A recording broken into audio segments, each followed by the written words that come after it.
So here we have our country living grain mill, and we've had this for a while now. We rarely use it because, quite literally, it's a pain to crank the thing. It's quite a workout, and it takes a long time to get just a little bit of wheat or a little bit of flour.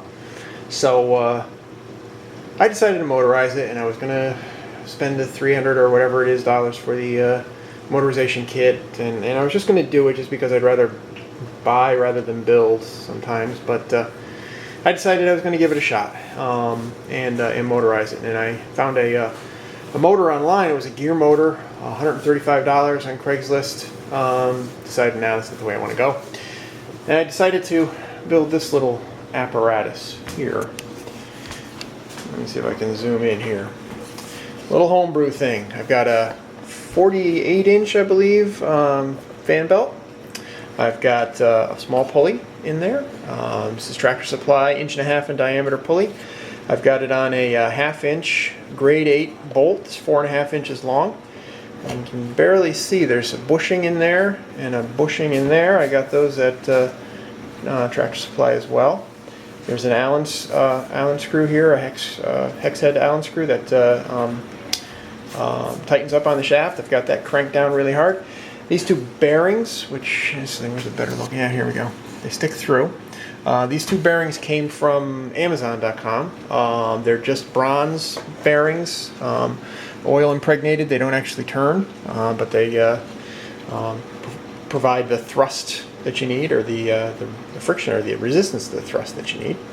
And on the other side, you see the hex head rotates through. You can see the other end of the bushing or the bearing. And then some Baltic birch with pocket screws holding it all together, and screwed it down to the board. Made the fan belt nice and tight, not too tight. Took off the handle, and so what do you do to power this thing? Well, you know, that was the reason for picking a 1/2 inch diameter bolt. I figured there was a gear motor that almost every household has or has access to, and that's it. That's my gear motor. So what I'm going to do is just, can you hold this for a second? Sure. Alright. Tighten that up. Alright. And, alright, you still on the frame? Okay. And then we'll, whoops, it's going the wrong way, isn't it? Gotta go this way. Nope, that's the right way. And there we go. Can we get it in there and see where, you see the flour coming down? Yep, coming down. There you go.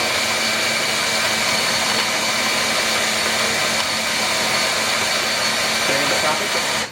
Now, is that optimal? Probably not.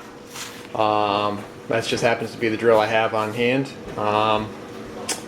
With the $300 that I saved on doing this myself, I think I might invest a little bit into another drill. Actually, I think I've got downstairs. I've got a 1/2 inch, an old 1/2 inch Bosch drill that will do the job. 400 RPMs. I did the math. 400 RPMs on the input shaft should equal about 50 or 60 RPMs up here, which is about what you want. You don't want it to go too fast, and it's got plenty of torque, nothing slipping, and I think we're going to be good. This is a real quick and easy way to motorize your grain mill, cheap, and gives me an excuse to buy a new drill. So, signing off.